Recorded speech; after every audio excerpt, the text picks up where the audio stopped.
Welcome to Streams of Income with self-help author Ryan Rieger. For the next hour, you'll hear proven methods for how to live the multiple income streams dream. Ryan is passionate about helping others discover their gifts and start their own business. He's published 5 books, and his courses and group coaching programs have changed the lives of thousands of students all over the world.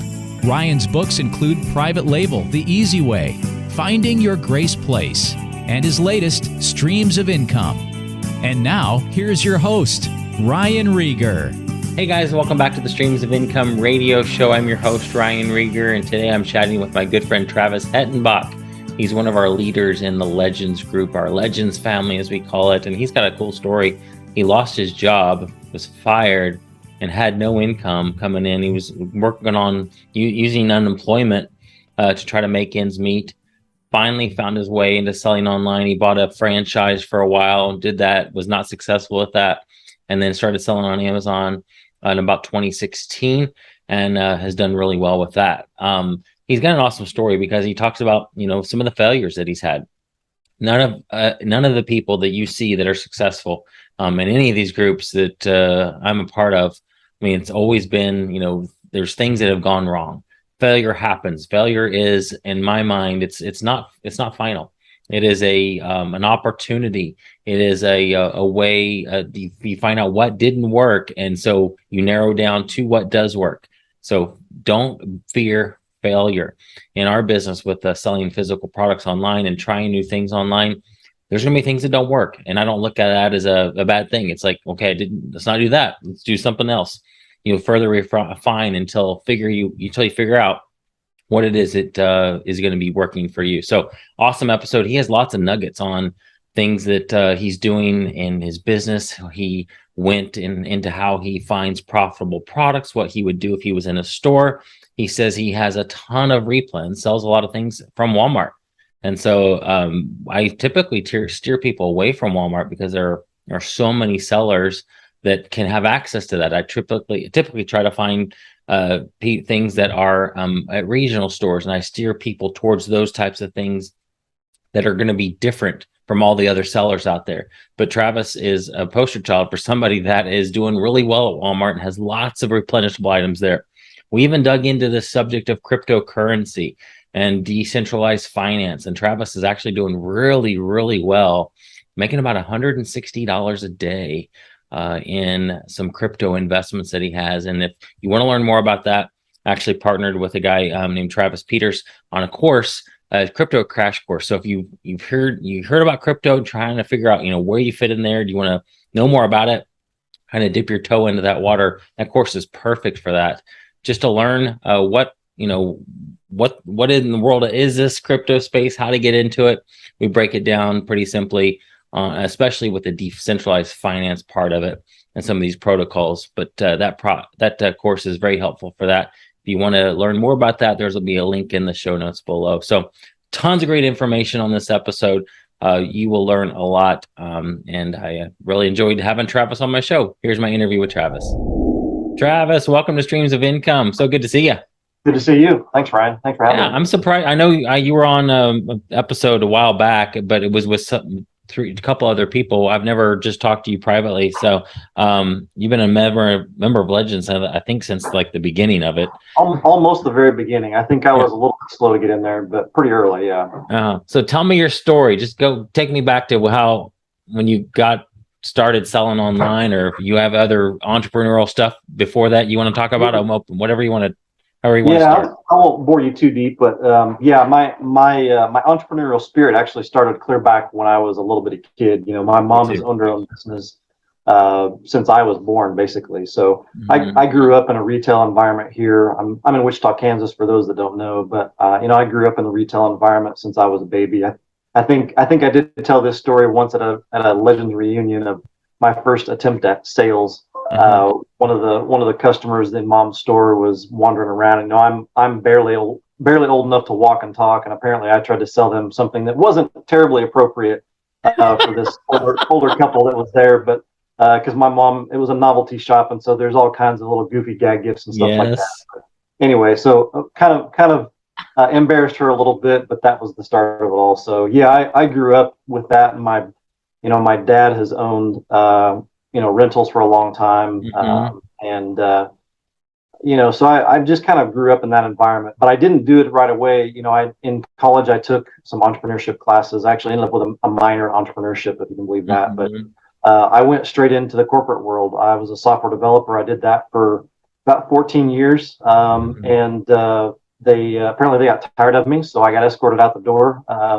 So that kind of started my journey into actually owning my own business, which I knew at some point I would. Just didn't realize it was going to be under those circumstances, but it's totally cool.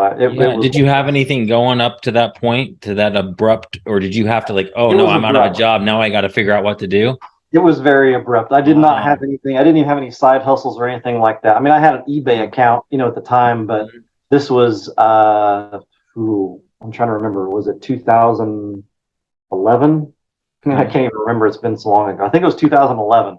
Anyway, but I hadn't done any real sales or anything like that. So it was very abrupt, and I needed to find something very quickly. In fact, I did shop my resume around for a little bit and just didn't see anything too exciting, and decided I better look at business opportunities. So I actually got connected with a franchise broker, looked at some different franchises, and ended up starting a franchise on an LED lighting business, and was not very successful at that either. So it struggled along for several years, and that's actually what got me started in selling online, because I had all this old inventory and I was trying to figure out what to do with it. And in the process of looking for different places to sell it, I was like, okay, well, I might be able to sell it on eBay or something like that. Kind of a funny story.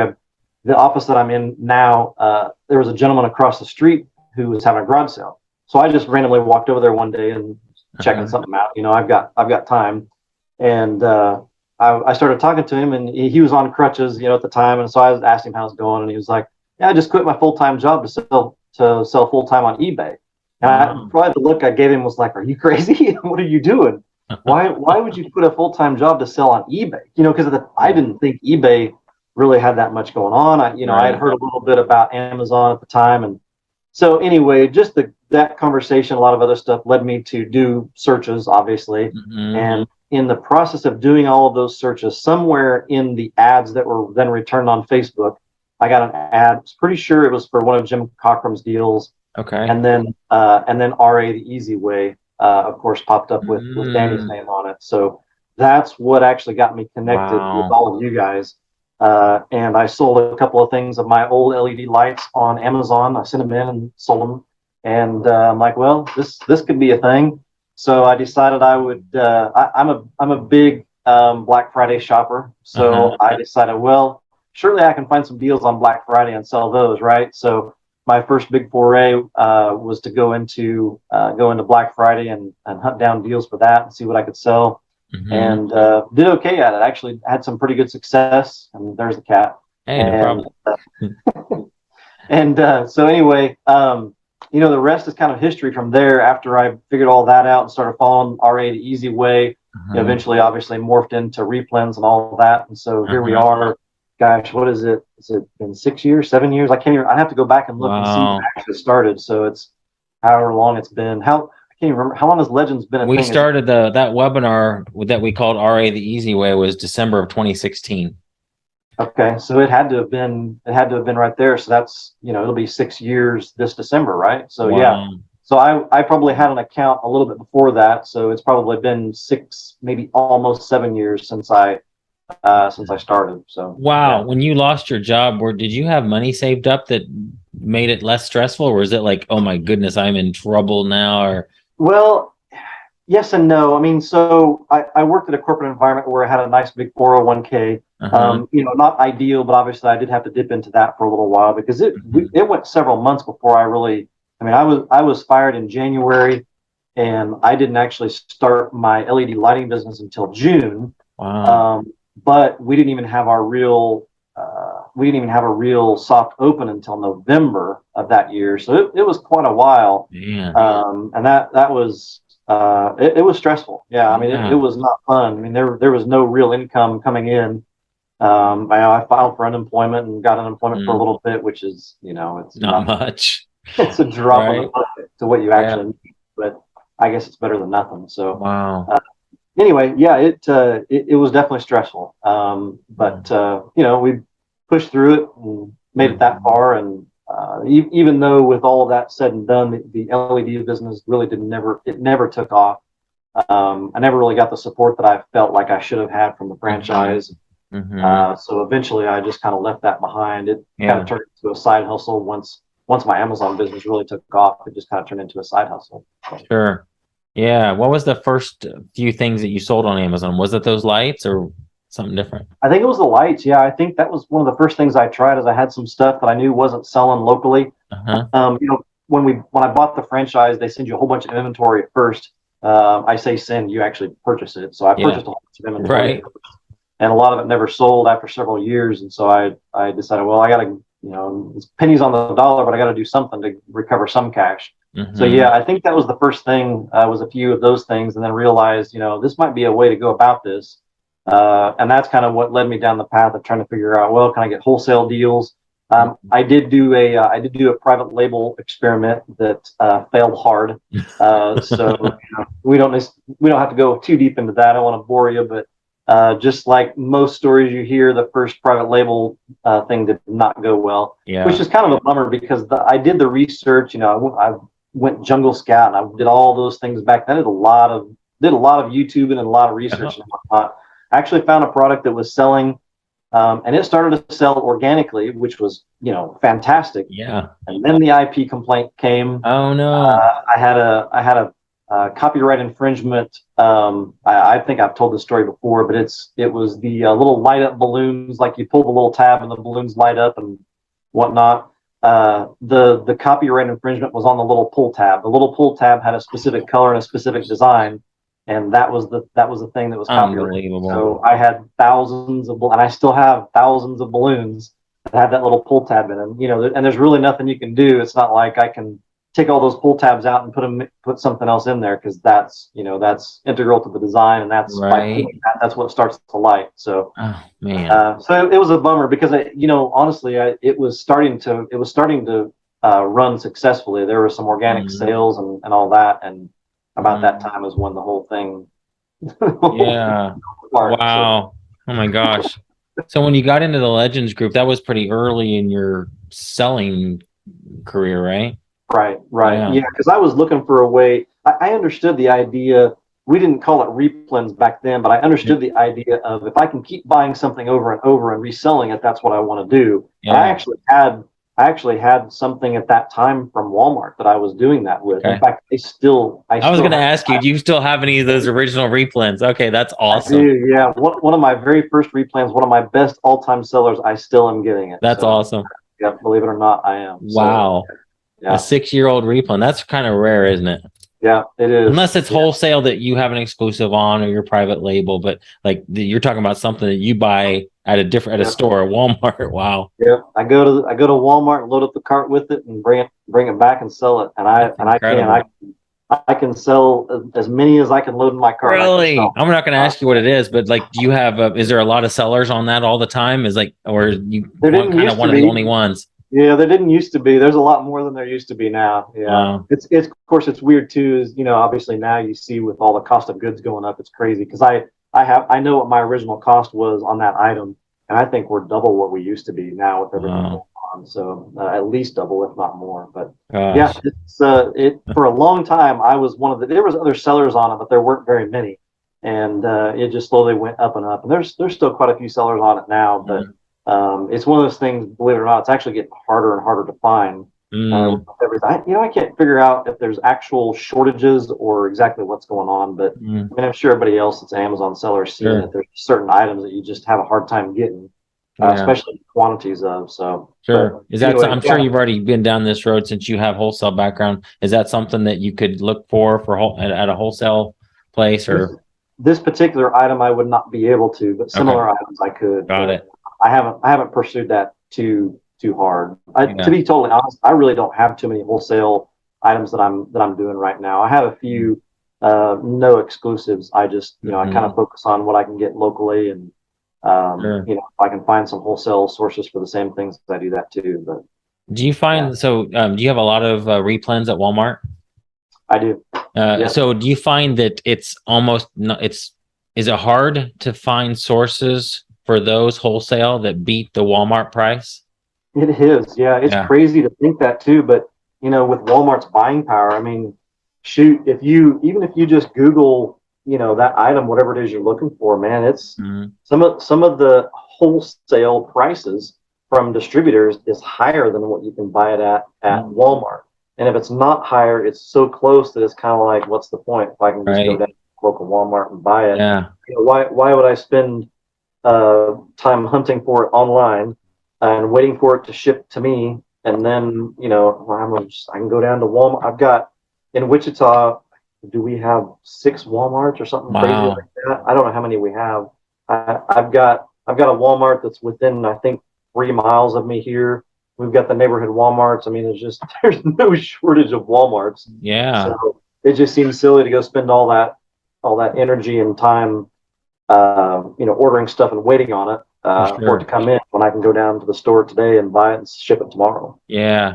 Whenever I talk to newer sellers, Travis, I try to find out what's unique about them, their background, their past life, careers, or maybe their region. Because I say that there are sellers like you that can find products at Walmart, but let's find a regional store, or maybe you have an uncle that owns a factory or will sell that you didn't even think about. People don't make these connections until they start selling online. Like, oh, my uncle owns a restaurant. My goodness, now he has access to all these grocery products. So if I was brand new, what would you coach me? Because it's so, you walk into a store like Walmart and it's like so overwhelming. There's thousands and thousands and thousands of products. And by now you can probably find something profitable anywhere you go because you know what you're looking for. But help the new person that's listening to this, that's like, gosh, I don't even know where to start. Yeah.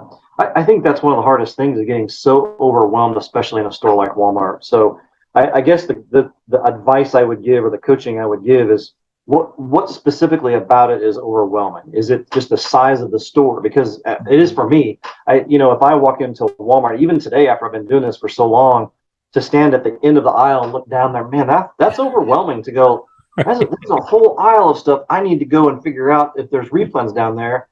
And just to be totally honest with you, I don't want to do that. I don't want to stand in that aisle for 3 hours. I don't want to stand in that aisle for 1 hour. I don't have the So do you take pictures and go back to the office and look at the I don't even take pictures of everything right now. I take pictures of, I don't even know how to explain it. If stuff jumps out at me or it looks interesting, I take pictures of that. Or if it's something else like, I've never noticed that one before, or I notice that one every time I come here, but I've never actually looked it up. That's the kind of stuff I look for. Yeah. So I guess my advice would be is figure what specifically about it is overwhelming. If it's the size of the store, then narrow it down. Either go into Walmart and pick one aisle or one end of the aisle and just focus on that only, and then leave. Right? Yeah, don't get burnout. I think that's the key here is don't get burnout. Don't go into Walmart and spend 4 hours hunting for stuff and then come home or back to the office and spend 3 more hours trying to figure it out, and then only come away with 1 replens, because that's going to be super frustrating and you're going to burn out very, very fast.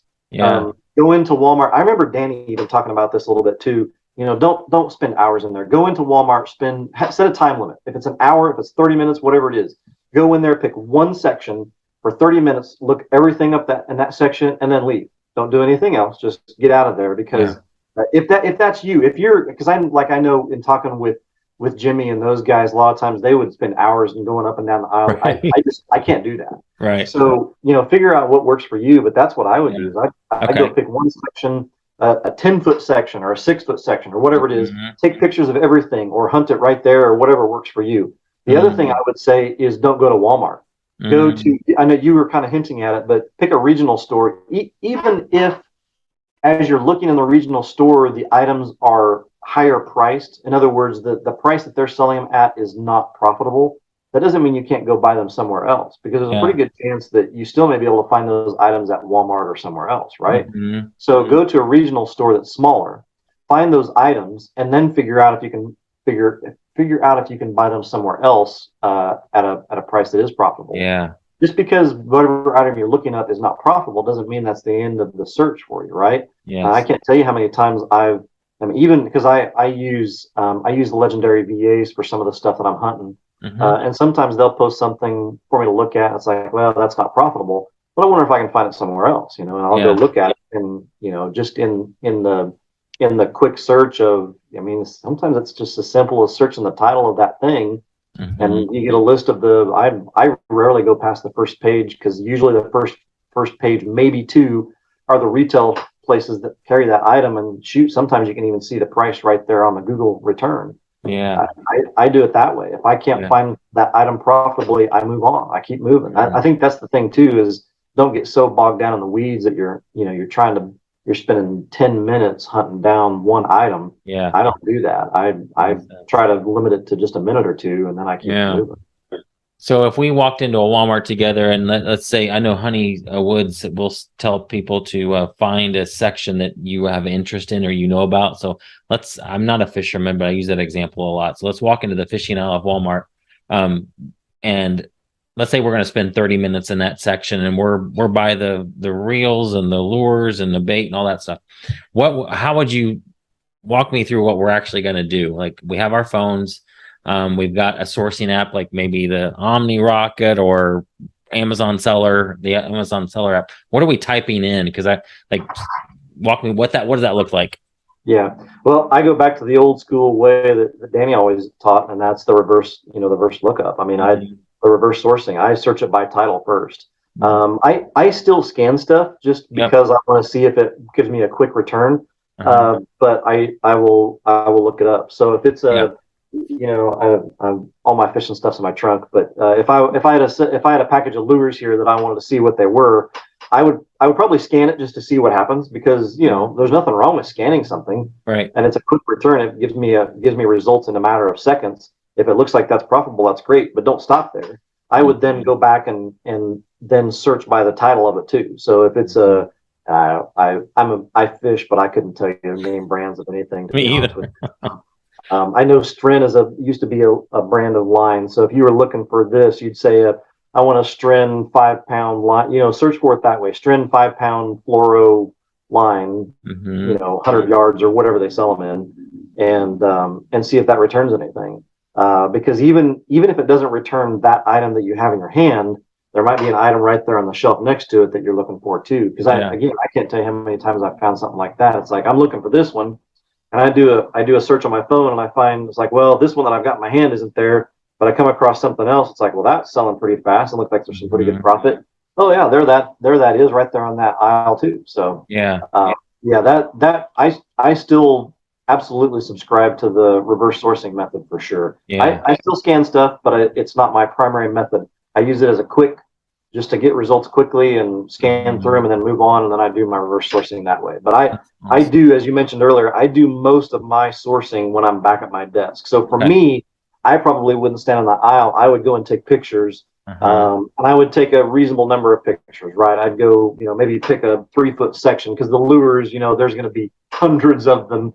Right. So I would, I try to make my work as minimal as possible. So if I can take a picture of it so that you can see the price and the Mm-hmm. name brand and the size or whatever it is that we're talking about, because like Mm-hmm. with grocery, you need to know the size and whatnot. I try to take one picture that shows me all of those details, and Yeah. I try to take a picture wide enough that I can have multiple items in my picture, so I Yeah. can zoom in and out. And then when I get back to my desk, I'll pull it up, and then I use RevSeller. I Uh-huh. know we've talked about that quite a few times, but Yep.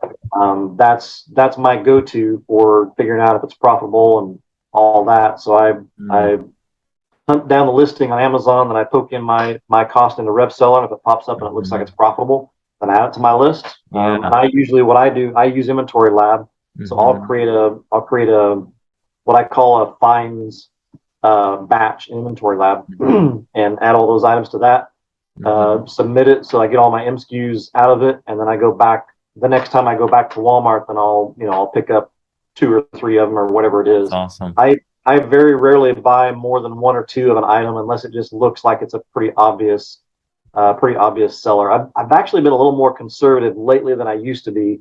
I kind of had a formula that, like, if there was if there was between, like 5 and 15 sales a month, I'd probably buy like 2 or 3. Mm-hmm. If there was fewer, because I actually don't mind those slow sellers at all. I mean, Yeah. because I'm at Walmart multiple times, so if there's one that's only selling a couple of times a month, I'll buy one while I'm in the aisle. It's not like I'm making a special trip for it. Sure. So buy one while I'm there, throw it in the basket, because I'm going to have a full basket by the time I leave anyway. Yeah. But yeah, most of my new ones I'm going to test with 2 or 3, sometimes 5 if I'm really, there's those. It's like this thing is, the price is consistent. It's selling, Mm-hmm. 40 a month, which really means it's probably selling 80 a month. Mm. And I'll usually go a little deeper on those, but very rarely will I go over 5. Yeah. I can't even think of any recent examples I've ever gone over 5 on my initial test buy. Mm. How many different SKUs do you have right now, approximately?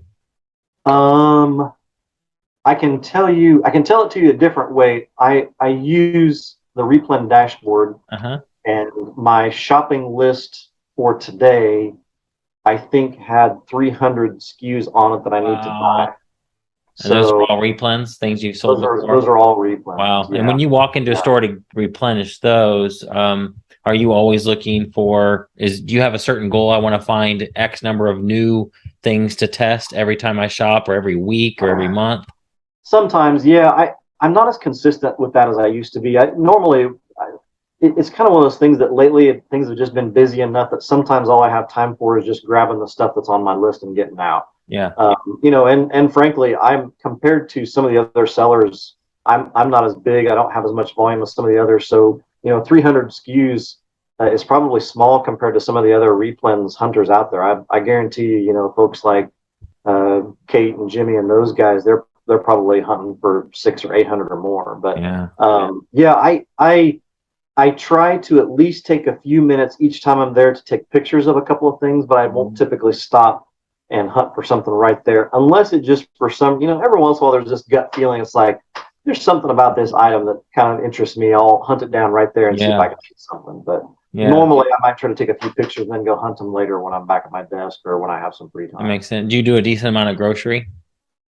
I do. Yeah. Yeah. So like if Yeah. you walk down an aisle and you see an exclusive or a limited edition something, does that always catch your eye? A limited edition version of Oreos or Chips Yeah. Ahoy or whatever. It does. It's weird lately. It doesn't seem like there's as much of those to me anyway. Uh-huh. I'm just thinking the last couple of years, we're getting into Q4, so I'll just say the word pumpkin spice. Obviously, Uh-huh. everybody always looks for pumpkin spice. Yeah. For whatever reason, last year I didn't see as much as I used to. There used to be this one specific pumpkin spice item that I bought every year. Every Walmart that I went to, I'd buy every single one that I could get off the shelf. And the last couple of years, I haven't been able to find it. So Mm.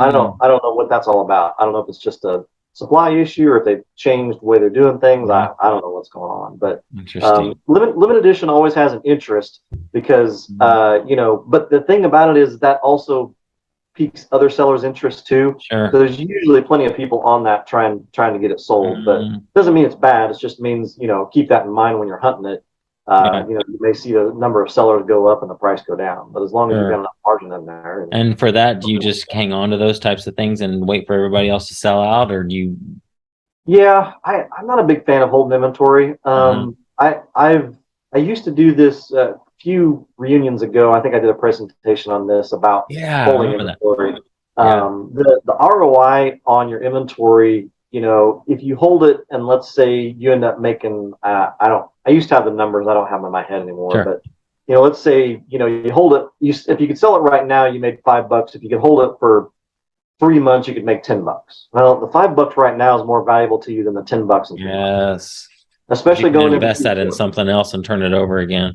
Yeah, because I can turn that $5 into $15 probably by the time I would have had the $10 in my hand. Yeah. So, Very good point. I'm not a big fan of holding on to stuff. I never have been.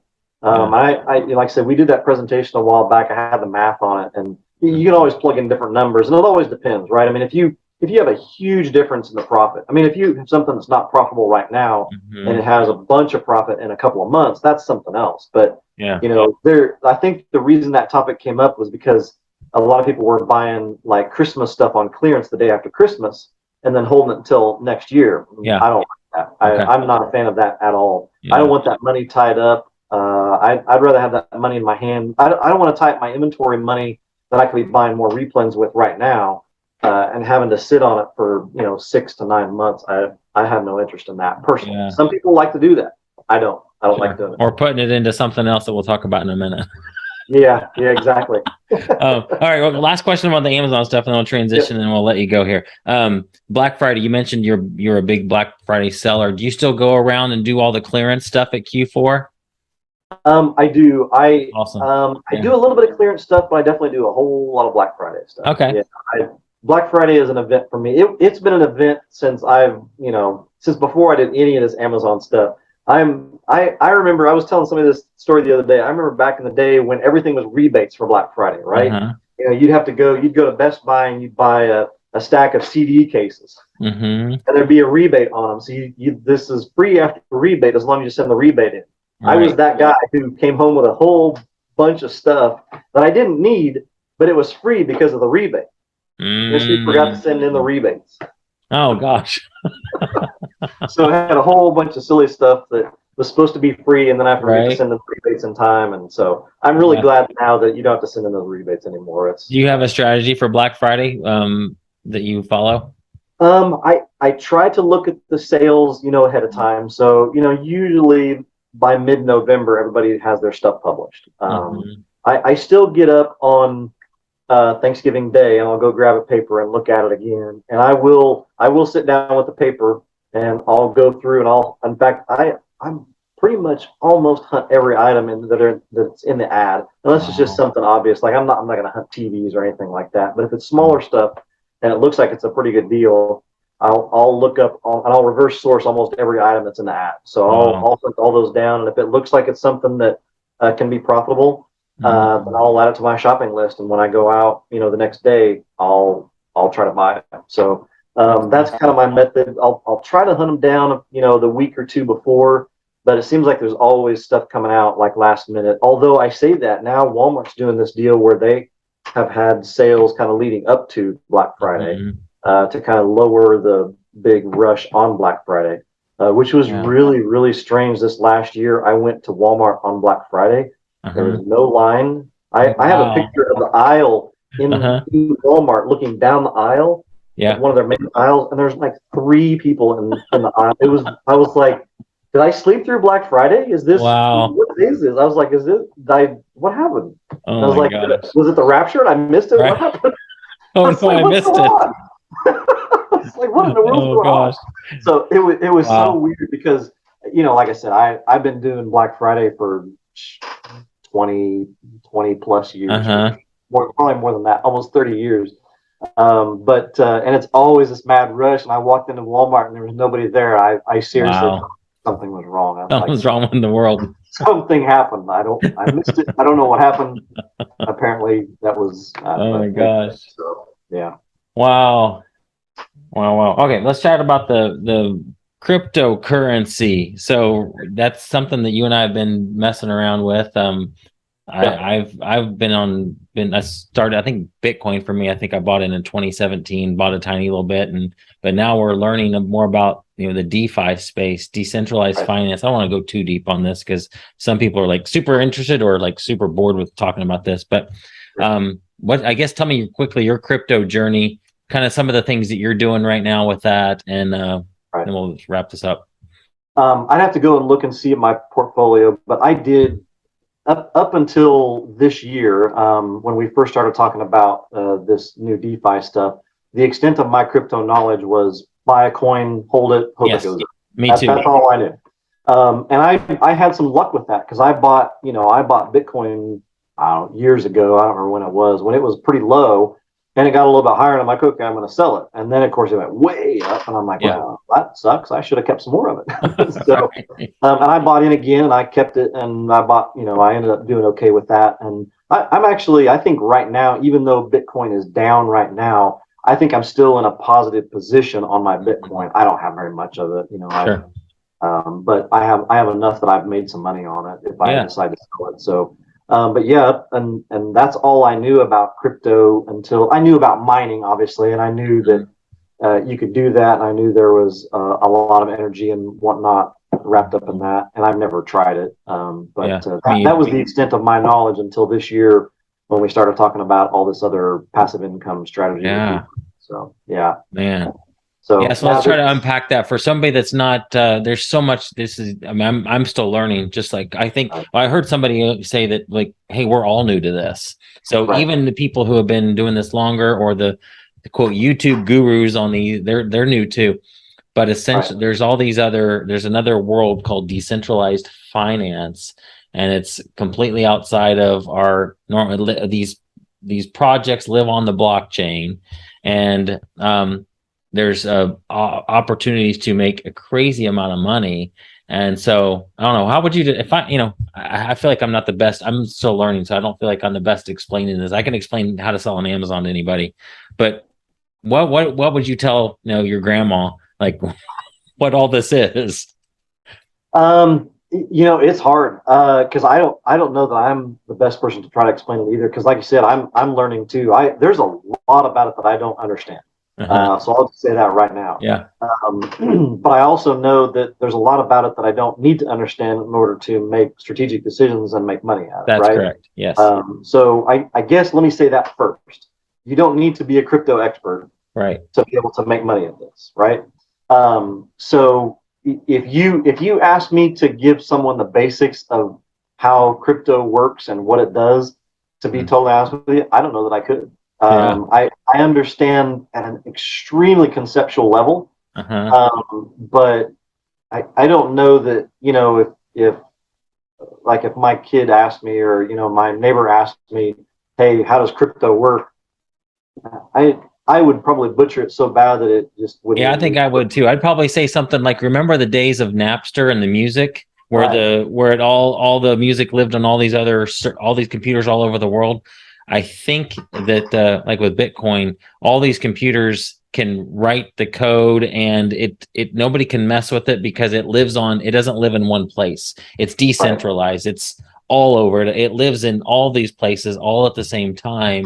And so you can't like hack it. And somebody's listening to this like, man, you guys are doing a horrible job of describing this. And yes, I understand. Right. But you've got multiple systems around the world that are validated at the same time. Correct. Right? So, that I think that's the decentralized part of it as well, is that everything that's happening is also being re-verified across multiple systems and multiple places and all that. So the idea is that not one person or one entity or one system has any complete control over anything. It's that it exists in multiple places. So that now, what happens if they don't match? I don't know. If this one says there's this and this one says there's that, something doesn't work. Yeah, a referee comes in and decides what's.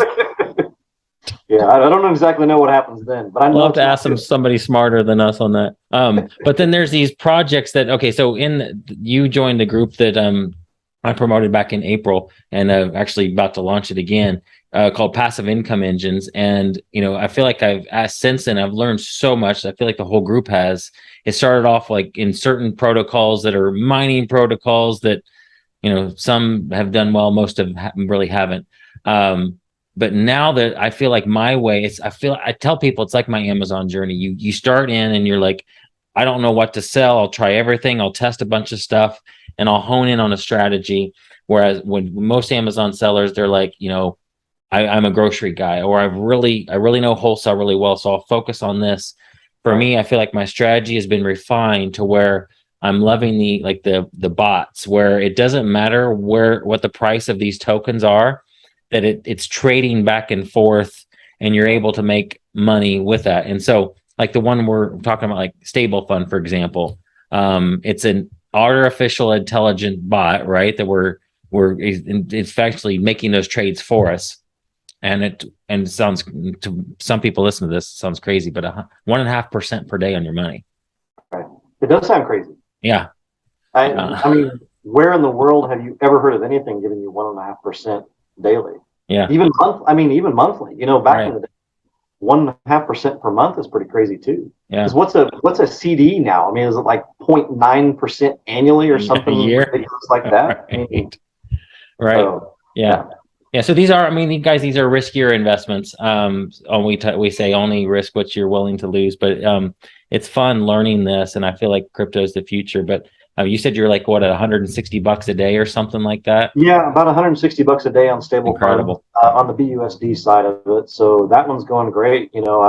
We were kind of talking earlier before we got started. It's scary though, because you just don't know. I mean, like you said, again, don't risk any money that you're not willing to lose. And I think I always tell people I like to go to Vegas and goof Uh-huh. off, and I have a couple buddies that were gamblers and all that.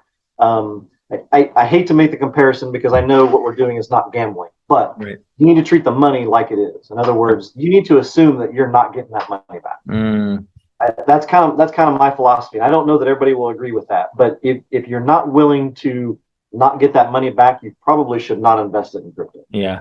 And that's tough because some of these projects with some of the high returns that they're talking about, I mean, it's super tempting to just throw a whole bunch of money at it. Mm-hmm. I know a lot of people got burned on the one that shall not be named. Right. I think there's going to be more of them. I really do. If that one will happen, then there's going to be other ones too. Mm-hmm. And I think the only thing you can do is just assume that you may not get your money back out of it, but Mm-hmm. you need to place yourself strategically so that either you're at a point where you're getting your profits back out quickly, and then whatever's left is you're playing. We always say you're playing with house money, right? And it's the same thing in gambling too. If you're betting on the table and whatnot, get all your money back off the table so that all you have left is house money. Then at least you broke even. And we even talk about it in trading because I'm following a couple of the trading things now too. Is get your money back, so then all you have is house money. Then you're at a zero risk trade. So if you get to that point in one of your crypto investments where you no longer have any of your own money at risk, then you're golden, because anything after that is just pure profit. Yeah. But it's hard to get there. I mean, it's and it's scary to get there because you just don't know. I mean, like the one that we've been talking about with SwapNext, it came and it hit hard and it was exciting and it went away just as fast as it got there. Yeah. So you just never know. Yeah. Yeah. Do you feel like though? Don't you feel like crypto is here to stay though? Like it's like we're at the beginning of this, and it's. I do. I think as a general ecosystem or whatever you want to call it, I think crypto is here for a long time. Yeah. It's been here for quite a while. I mean, I don't know when Bitcoin first started. I just saw something the other day. I don't even know how I got into this article the other day. There was a page that was rewarding you with, I want to say it was like 5 Bitcoin for responding to a CAPTCHA. Some of the web pages have a CAPTCHA on it that you have to click and say, "I'm not a robot." Yeah. Whatever this one particular was that they were promoting Bitcoin, you got 5 free Bitcoin for solving a CAPTCHA. And of course, this is back in, I don't know, 10 years ago. I don't know when it was. So that would have been pretty fantastic. That would have been. That would have been $100,000. Right. So anyway, wow. I do think that crypto is here for quite a while. Yeah. I don't, and again, I'm not an expert, but I can't think of anything that would just cause the entire ecosystem to come crashing down and it no longer exists. Yeah. I don't see that happening. I could be totally wrong, but I don't see that happening, at least not anytime soon. Yeah. I mean, because we've been talking about it. Like, what if you're trying to explain to somebody, like, let's say you've got your grandpa and you're trying to explain to him, it's like, oh, it's just funny money. It doesn't even exist. Oh, so is our U.S. dollar, right? That's right. That's true. It used to be backed by gold, but it sure as heck ain't now. I mean, so even our U.S. dollar is funny money if you really think about it. That's true. Just so happens there's a piece of paper attached to it, but who uses that anymore? I've got a little bit of cash in my wallet, but I can't tell you the last time I spent cash. We went to an amusement park this weekend, and everything was cashless. You can't even use cash if you wanted to. Yeah. I actually heard somebody, they were trying to hand someone cash, and they're like, "We don't take cash. You can't even give us cash." Wow. So I mean, I'm not saying that is crypto, because it's not, but that's moving more towards that. Yeah. We're dealing with the US dollar digitally now and not physically. So it's really not that much different. Yeah. Yeah. In my opinion. Yeah. So with your Amazon business, you're very diversified. You got 300 and some SKUs that you're going into, every week looking to repurchase. So are you doing the same thing in the crypto space, being diversified? Yeah, I'm trying to That's the spread key. it out quite a bit. That's good. So we obviously talking about stable fund, which is backed by the AI bots that are trading. I've got there's one more that I'm in that's like that is giving a daily return that's has the AI bots in the background. I'm also looking at some that they are trading, but they're not necessarily crypto trading. So it's other trading Yes. like Forex and that kind of stuff that's going on behind the scenes. I'm not in those that I'm talking about. I'm not actively doing the trading. I'm letting them do the trading. I do have one that I am now looking at.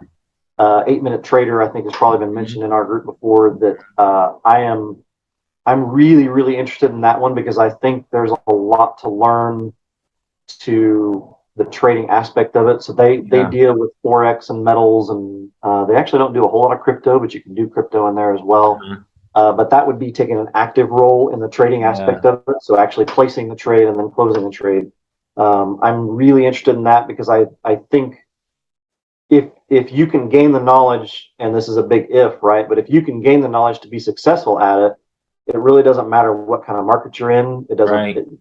None of that matters because if you know anything about trading, you can make money in any kind of market, whether it's a bear market, a bull market, or a sideways. Right. As long as you know what you're doing, and that's the hard part is getting all of that knowledge, because there's guys and gals that have been doing this for years and years that still fail miserably. So I'm going into that very cautiously, and I'm using play money first. Yeah. But I want to learn a lot more about that and see what I can do there. And then that's just another, and that's just going to be one tower, one stack in my diversification. But between that and I've really gotten away from miners. I'm really, to be totally honest with you, I've just got a bad taste in my mouth from miners. Me too.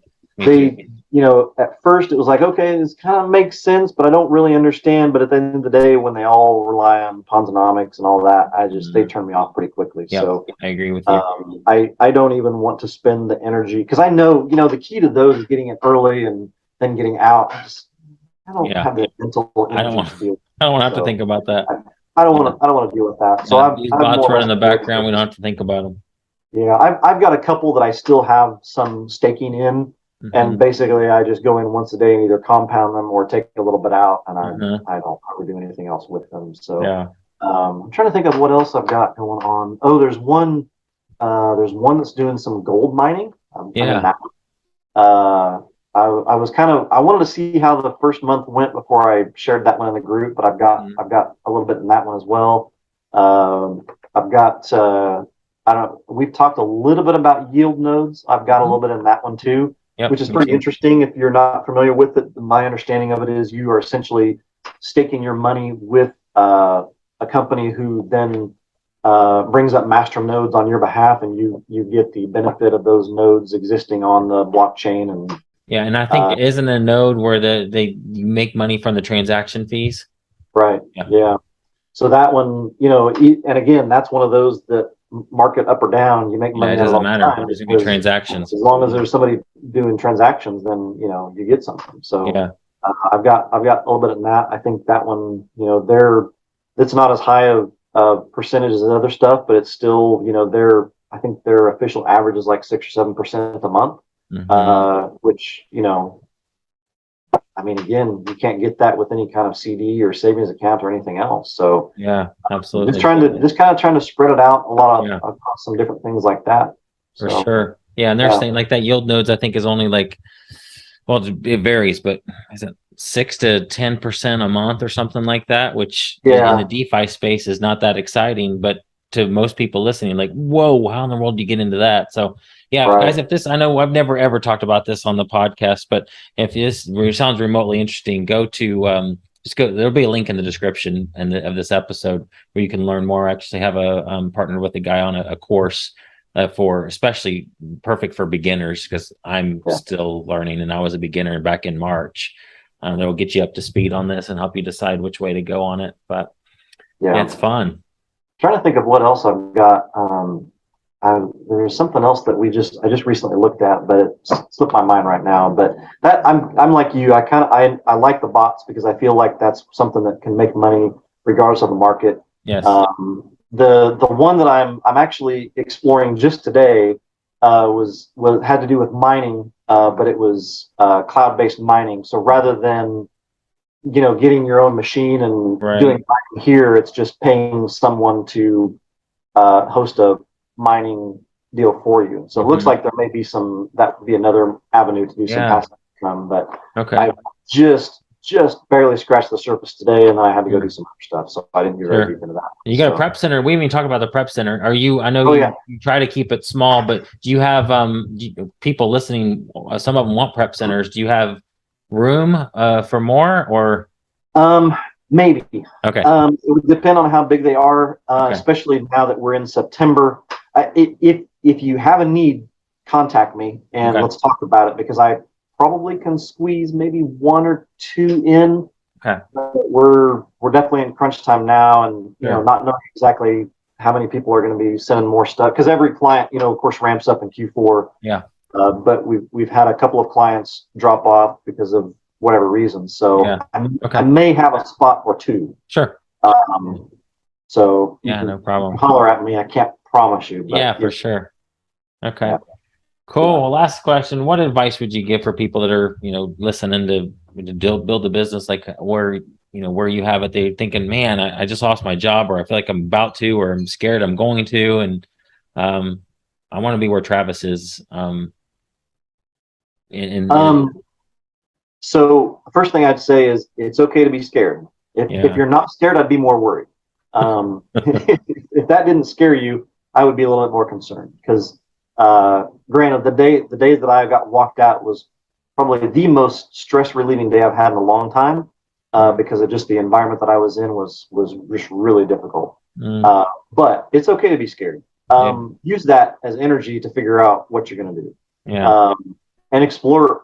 Just take a day or two mentally to just relax and process and go do something else. Go get a massage or something. Speaking of which, we're about ready to go into Q4. It'd be a great time to go get a massage. That's right. But at the end of the day, if you're maybe you are not in the position that I am, where you've got a safety net, or maybe you're not losing your job, but you're just not unhappy, or whatever it is.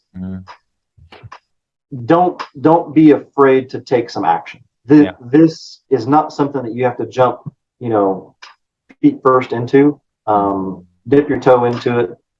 Ryan obviously has plenty of avenues to try that with. He's got plenty of ways that he can help you, whether it's finding someone who can coach you or mentor you, or having VAs that can help you, or joining a group like Legends, or My Silent Team, or whatever it is. There's tons and tons of resources out there, and tons of resources that don't cost a penny. There's so much free information, and I know Ryan's heart, and he knows mine. We know so many other people that would be so willing to help somebody just kind of get started, if that's all it was, at no cost. So don't feel like, well, I can't start a business because I don't have any money. I can't tell you how many times I've heard Jim talk about people who started with like $500 or $200, or just starting with the items around their house, whatever that is. Start somewhere. So you don't have to have this huge chunk of money to get started. In fact, it's probably better if you don't, because you'll be tempted to jump into something crazy like buying some big pallet of junk it's not going to sell, or jump into private label like somebody else did one day. Dropped $3,000 on a bunch of balloons that he can't sell. Oh my gosh. So it might actually be better if you don't have a whole lot of money. That's true, because it makes you smarter. You make better decisions. Makes you more cautious. And for sure. Great advice. Travis, I don't know if that was good or not, but no, that's great. That's good stuff. I love hearing all the different advice people say. Thank you so much for all you do. Thanks for your friendship. Thanks for being a part of the Legends group, and absolutely for doing this podcast with me, man. Yeah, absolutely. My pleasure. Anytime you want me to come on, I'll be happy to talk about whatever. Awesome. People think I didn't even talk about tacos tonight. So. I know. That's right. We didn't talk about tacos. That's your favorite food. Yeah, we can talk about tacos some other time. Sounds good. All right. Thank you, sir. Yep, you bet. Thanks, Ryan. You've been listening to Streams of Income with self-help author Ryan Rieger. From right here in the Dallas Metroplex, Ryan teaches several entrepreneurial courses and group coaching programs to students all over the world. Be sure to listen next week at the same time for Streams of Income with Ryan Rieger.